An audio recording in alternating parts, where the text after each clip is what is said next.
Hello, ladies and gentlemen. It's good to have you all here. It's 2019, and this is the very first interview of DojoLIVE, connecting experts like you. So welcome to the year. And of course, as ever, we got my fellow teammate, Yusafian Tulio Siragusa, way over there in LA. This is Carlos in Mexico City.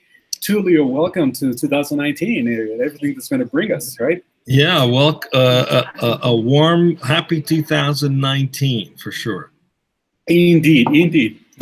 Well, I wish it were warm here, but it's cold. And last but not least, we got our first guest of the year, Mr. Ben Block. He is the founder and CEO of GoesAround.com, which is a platform for giving back. So I'm looking forward to hearing what Ben has to say about his platform. And of course, Ben, welcome to the show. It's a pleasure and an honor to have you here as our first guest of the year. Thanks, Carlos. Happy to be here. But you're not allowed to complain about it being cold from Mexico City while I sit in Canada. Well, I was there in a March, and it was cold indeed. Yeah, we've got NAFTA on today. Exactly. We're on. Okay. Okay. Well, Ben, welcome to the show. And usually I start by just asking you a couple of questions. Just tell us about you. Tell us about a little bit about you, your history, your story, your background, and then, of course, tell us about Goes Around. Sure. Myself, I'm like I said, I'm here in Edmonton, Canada. I'm entrepreneur by nature and a lawyer by training, and I've been practicing, or I've had a number of businesses since probably my very first business when I was 8 years old.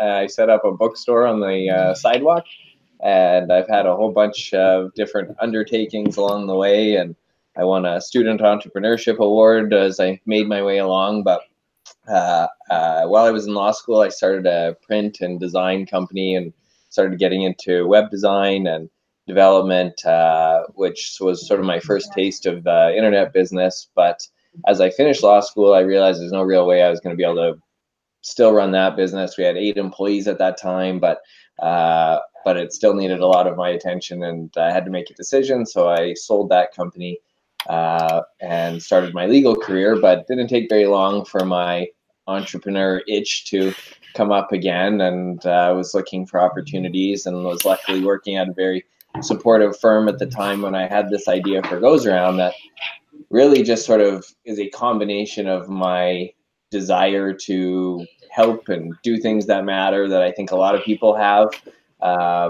and my excitement and passion for business, and also the power that the internet has to connect, I think, and create real world positive results. And it's kind of this intersection of a whole bunch of things that matter to me. So that's what brought me to Goes Around.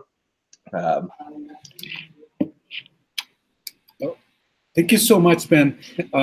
And I just kept silent for a second because I couldn't help but thinking or remembering what goes around comes around. So I assume that there's something behind this idea, right? Yeah, that's exactly right. That's where the name came from. I remember sitting on the couch in my house thinking about this idea and what can we call it, and that's exactly right. And it really sort of strikes to the spirit of the site is what you put out is what you get back. And I sort of on a fundamental level believe that people want those opportunities and want to do things. And I know I can think of instances in my own life that can seem really small, but they're really powerful. Like you remember distinctly what it feels like to do something for someone for no other reason than because you could. And I think that we have this kind of interesting spot in the history of, humankind, that we have like access to every kind of information instantly at our fingertips, and this like ever sort of present desire to do things that feel good and matter and help and so on.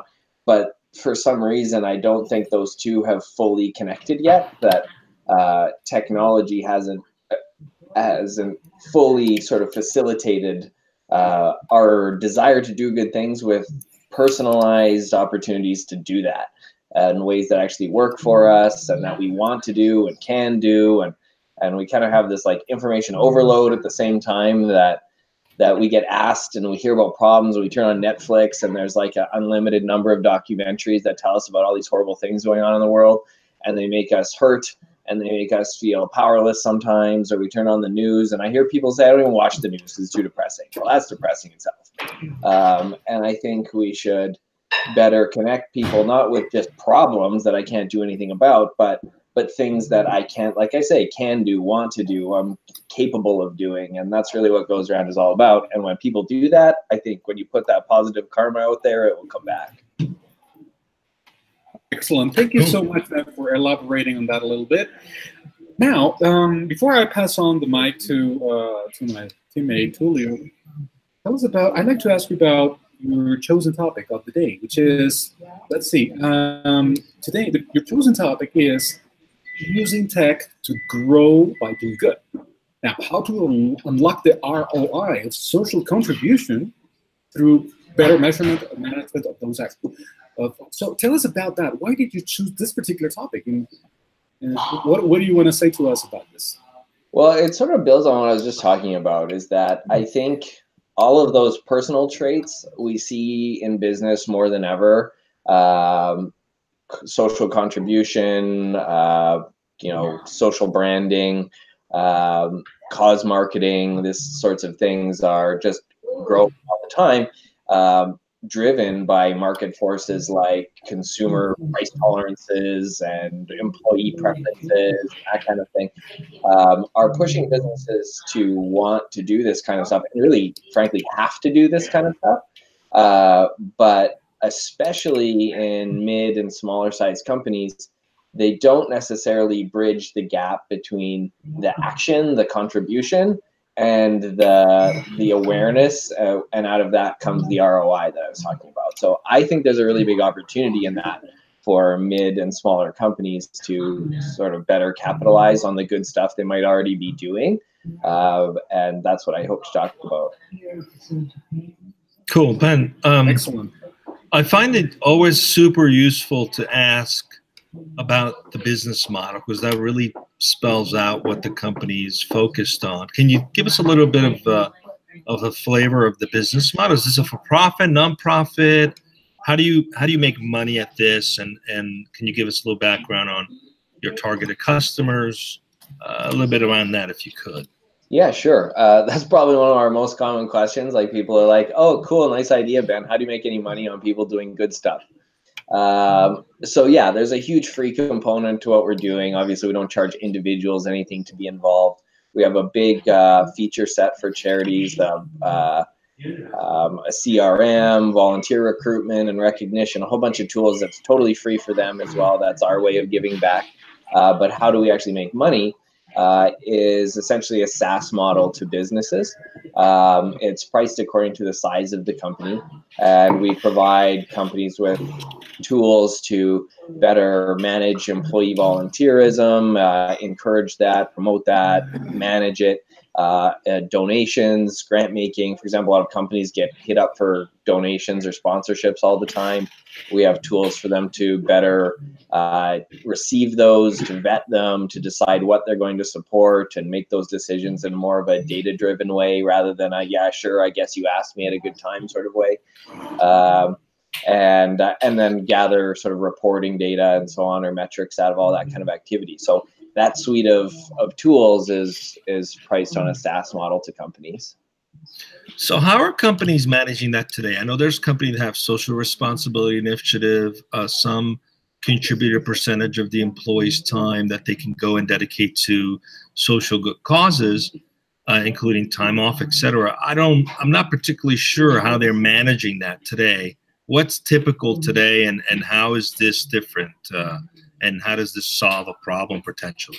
Sure. So there's existing software tools that exist in that space and you hit some of the common programs right on the head.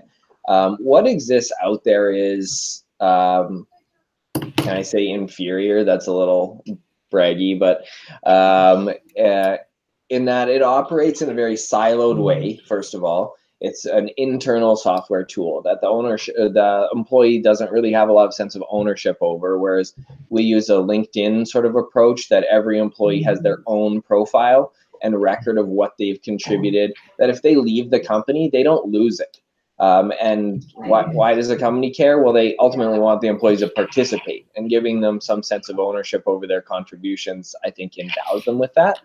And then an incoming employee kind of brings with them their own history and so on. So that's a bit of a unique model for us. And through that, we believe there's efficiencies to connect more directly with charities. We have, I think, about 500 charities or so right now using the platform to engage or share their needs, and sort of this network cross-pollination of information and so on is really unique. And of course, it's a quantum leap over the either zero management that a lot of mid-size or smaller companies have. Like, these software products I've referenced are typically used by really large businesses, like thousands or tens of thousands of employees. What does a 200 person or a 500, even 1,000 person company have? Sometimes the answer is nothing. Sometimes the answer is a spreadsheet or a PDF or an email chain or something like that. And so it's where we really have a sweet spot is to help companies that first understand the need for the program, maybe have the program like you mentioned, Tulio, and but need the tools. They need the platform to act like the bigger companies do. I think that's awesome. So you're serving the needs of both, right? The company can organize itself and track how it's contributing or giving back, and the employee can take it with them so that they can continue to track how they're performing against maybe a commitment they've made to themselves. I like it. I'm wondering, I'm curious, as I'm listening to you, I started thinking, wow, how many companies would actually benefit if you had like a social responsibility score, for example, right? And you showed up in an interview and say, here's my social responsibility score. Are you seeing more companies keenly interested in employees that also or people interested in giving back? Is that a thing that's happening, or can you share a little bit about if that's a trend or not, or is that something that perhaps is a desired thing? Yeah, and that sort of transparency is interesting in both directions, honestly. The employer, I've had a few companies say, boy, it sure would be nice that if this got to a point that instead of at the bottom of a CV, it was 3 bullets of these are the things I do in the world, and I have no idea if they actually do or did a good job or showed up or whatever. If they had a goes around profile link and I could go see what they support and what they've contributed to or feedback they've gotten and so on. They like that from that perspective, and obviously that's a down the road vision, but the other side of it is the business too. How many businesses tell us they care, or maybe you're sitting across the interview table and say to the candidate, what, do you have any questions for us? Yeah. What do you guys offer for community programs? Well, this would be a way for the candidate to validate as well. What is that company really socially active, or the client, or the, whoever it is. And out of that transparency, it seems a little scary at first, but I think it's a good thing for both directions. Yeah, on an individual level, but also on a business level. Well, I sincerely hope that happens, because I think that's a fantastic way to keep both parties accountable to their words, right? Yeah, and it's one thing saying, yeah, give back. It's another thing to actually have a record of it and showing that you have. And both it's sides. A bit of an interesting thing, just to give you some insight into our thought process, is people, there's an element of fear in what you just said, is that, oh crap, what if I don't do enough? And I think one of our jobs, as a society, but also goes around as a business, is to say, if you do anything, that's awesome. And so if you have 1 hour on your profile, or you volunteered at a homeless shelter one time, or whatever, that's great. Like, that's a place to start, and in aggregate, that's a huge impact that people can have. And I think just making it okay, like it's okay to do a little bit, because a little bit is more than nothing.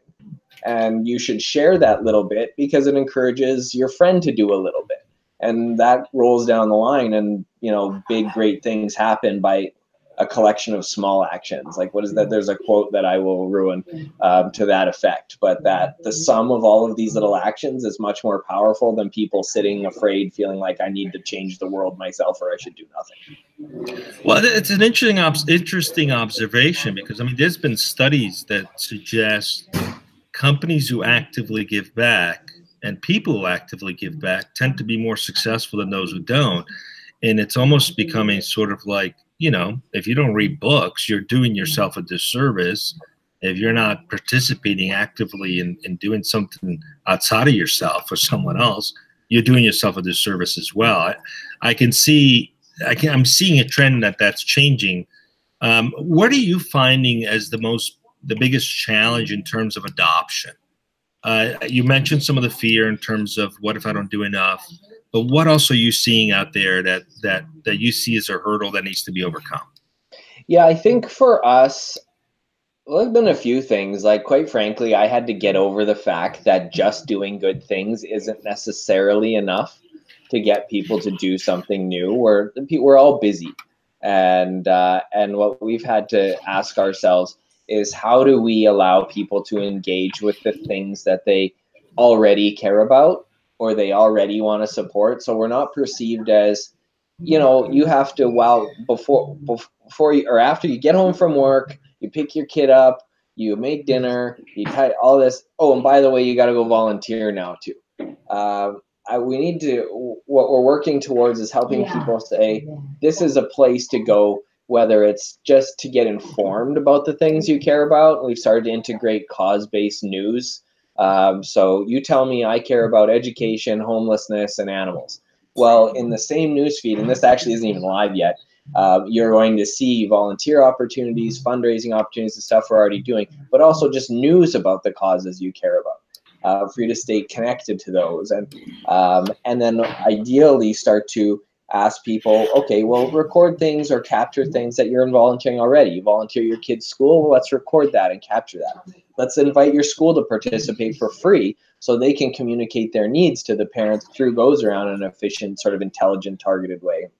And basically slowly putting our minds to how do we reduce the barriers to people engaging with this and give people the opportunity to participate from their couch if we can. And when their schedule opens, then get out and do something. That's kind of a bit of a long answer, but sort of basically tapping into how do people want to give back, and how do we facilitate that in the best possible way in a tech environment. Yeah, that's great. I've been with a few nonprofits, both as a volunteer and also as a board member, and I got to tell you, the volunteer management, it's a big task. It's obviously, you know, it's a big challenge, and this would have been super useful to have it. Before we go to ask the audience for some questions, I want to understand, if you could explain to the audience, how does this get set up, right? So if I'm an individual, how do I sign up? If I'm a business, how do I sign up? How does the actual platform work in connecting interests and so on and so forth? Sure. From an individual perspective, it's no more difficult than signing up for Facebook or LinkedIn. Basically, you just go, click sign up, create a profile for free. Give us a little bit of information about what sorts of causes you're passionate about, what sorts of needs you like to contribute with. Like, I care about the environment and I like to do physical tasks because I want to get some exercise. Okay. And I'm in LA. So then we will push to you opportunities that suit that criteria and not things that don't. Going to that idea of, let's not create noise on opportunities or needs that don't suit, and ask people to do things that do. From a business perspective, we're a little bit more hands-on with that. You can sign up and create your profile, but in reality, our experience is most companies want some help getting going. So we create the profile, set up any programs that may already exist, like you referenced to the hours off to volunteer, or some companies will do a grant. If you volunteer 40 hours, we'll give $400 to whatever you want. These types of things. So we'll help configure all of that and sort of hold your hand while we set this thing off on the best possible foot. So, and then there's a third part to this, right? I mean, there's the charities themselves, the organization. Do you extend the platform to them as well? How do they integrate this with their own volunteer systems? Is that something that's in your roadmap as well? Yeah, and actually, I'm glad you brought that up. So yes, the third user type is charities, and those two, if we have any nonprofits watching right now, you can just go and sign up again for free. And if you have a EIN charity number in the States, you can even accept donations through the platform. That's not even available in Canada where I am yet, but it is in the US. and it's all free. Set up your profile. You can start posting within a few minutes of what needs you may have. We'll push those out to, again, suitable or targeted volunteers in the area, or sometimes it's even volunteer from home. It's a remote opportunity. We'll push that wide. As we get responses, again, it's all free. Use the platform to accept those, communicate with the volunteers, even schedule them if you like. So there's a whole bunch of tools that are there. Again, free. You can sign up right now. Great. Please, they need to go do that. As someone who's participated in that, that's definitely a need. Carlos, want to open this up to some questions? Yes, actually, I have a question, Ben. And I was, given the nature of your endeavor, I think it takes whoever gets engaged and goes around in terms of being part of the team. I think that besides being a tech enthusiast, I think there needs to be, or there should be, from my standpoint, some kind of connection to the mission of the company. Okay, so in that sense, my question to you would be, how can I put this? How do you go about, finding good people, the ideal people to work with you to build not just a great product, but also to build a great a mission, a great, everything that you can bring to society. So you need to align people to your mission. How do you go about matching the two traits, technology and the vision? Is that difficult to accomplish? For us as a team, do you mean? Yes. Yeah. I've been pretty lucky in that way, quite honestly. The fate or the universe or whatever has brought good people along.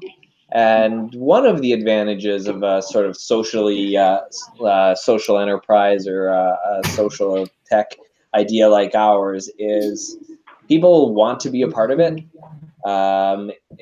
If there's an opportunity, and it's just been very interesting. I alluded to it in some of the notes I sent you before the show of the stepping stones. Again, I'm really good at remembering partial quotes, but there's a Steve Jobs quote about like the stepping stones of your life make sense when you look back on them.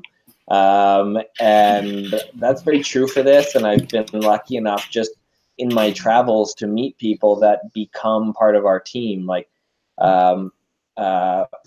in New York, like one of our mentors is that I met at that pitch competition and took like more interest in us than he should.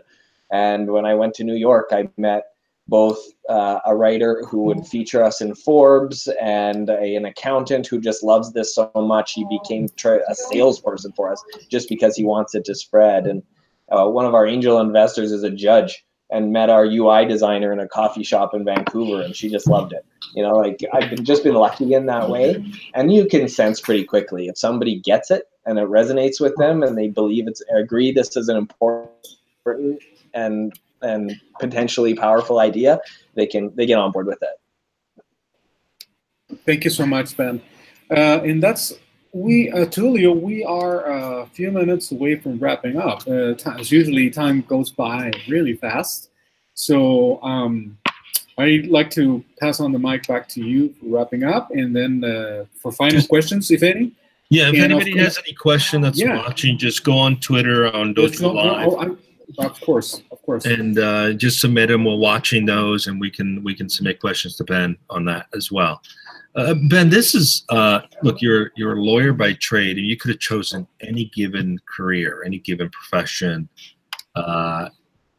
You alluded to this a little bit when we first started, but I'm curious as to what gave birth to this for you personally. What's the journey been like? Why this?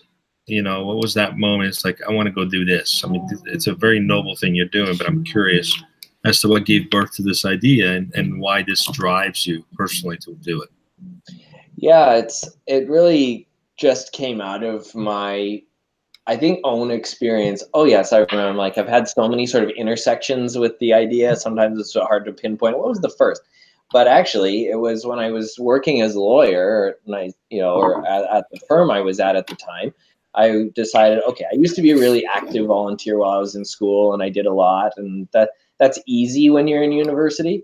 There's just so many opportunities in that. But then I was in this busy career, and I said, I want to go do something like that again. It's been quite a while. And I couldn't believe how difficult it was. Like, why am I, like, as a lawyer, the only product I sell is time. And I'm spending an awful lot of it just trying to figure out how to give it away. And so I was going to different charity sites and I was trying to figure this out. And I'm like, this is crazy. Like, I can go on Airbnb and book an apartment in Mexico City in no time. How is it this hard to find a way to volunteer in my own backyard? And so out of that just kind of came, and it sort of jives with this idea and fascination I have that at the same time, there's all this organized volunteering that we're familiar with. But what I also find interesting is that each of us have a unique set of like skills and abilities and network and so on that we readily share with people we know, but we would probably also share with people we don't if we knew they needed it. And it's like, maybe there's as we speak, somebody across the street who needs to move a couch or something, and there's one of them and they need a second guy at the other end. I will happily help them do that, but I don't know. And I think the internet has the ability to do that, and mobile devices and so on can create these connections and opportunities to use this capacity that we already have to connect with the needs that are out there. And I was just like, okay, this is it. This has got to be my idea. It really hits what my values, it hits my passions for business. And I want to do something. So if I'm not going to try now, when am I ever going to? So then I did. I think it's interesting, and I'm wondering if this is the case. Do you think that a lot of charities are a little bit behind in the adoption of technology? And I ask this question because on my LinkedIn profile, I listed the things I'm willing to do, volunteer for, and in years, I've never had once anyone reach out and say, hey, we need help. It's almost like they're not using these channels. Are you finding that that's part of the problem? Yeah, and actually, like you asked me before about adoption, on that side of the equation has been a little bit more difficult than I expected, because I assume if I take a user type like charities that have a need like volunteers and fundraising and give them tools to do that for free, there should be like an avalanche of users and they'll drive everything and off we go. Well, I think the desire for tech adoption is strong in the charitable sector, but what is drained is time. And it's really hard just to find the time to adopt a new system or to experiment with LinkedIn or ask them, hey, here's goes around, it's free, you should try it. Well, yeah, but I have so many things to do. I'd like, that kind of thing. And I think that has been a delaying factor for that sector. It's not as much desire, but you're right, they do lag in some areas, and I think it's just a function of capacity, and I think I hope we can help them with that. Okay, so you're disrupting the status quo, obviously, and it's a lot of volunteers, so their motivation is, you already have a way of doing it, but it just seems like common sense we live in a digital society where leveraging this kind of technology would be really helpful. I'm hoping that some nonprofits will listen today or another day and realize, wow, we need to get on board with some of these. I will certainly recommend you guys to a few that I know. I think the timing is fantastic. Love what you're doing. It's always, we're out of time. It's always like that. Just when it starts to get interesting, we run out of time. I have one last question for you before we let you go. Sure. Doing this kind of startup with this journey, any words of wisdom you have? Anybody sitting on the fence thinking about becoming an entrepreneur, any words of wisdom you'd like to share about your journey, and what is it worth doing it, not worth doing it? Please share with those who might be listening that are on the fence. My temptation is just to say, like, go for it, but my advice would be to be aware it is difficult. You should Google it or email me, ben@goesaround.com. I will send it to you. My wife found it. It's this graph, and it says the emotional journey of doing anything great. And if you can picture a bell curve flipped upside down, it starts up at the top with, I got an idea, and it has these interesting kind of funny hash marks as you slide down, saying, this is harder than I thought. And then you get to this thing that's all shaded in. It says the valley of despair. And then you're just like, is this ever going to work? What have I done? And like, as for me as a lawyer, I think to myself, what is my opportunity cost of this? What am I doing? And then you start to get like glimmers of encouragement. And it's funny on this chart, the first line is, well, this still sucks. And it's like, yeah, it's really hard. And then you get there, and then the idea is eventually you'll get there. And you need to ask yourself, I think, like your idea, I know you'll research that and you'll figure out if you believe in it, if you think there's a market and all that. But I think what people need to ask themselves is, can they endure that process? Like, it is longer and harder than you probably think, and every overnight success story you've ever heard of probably isn't.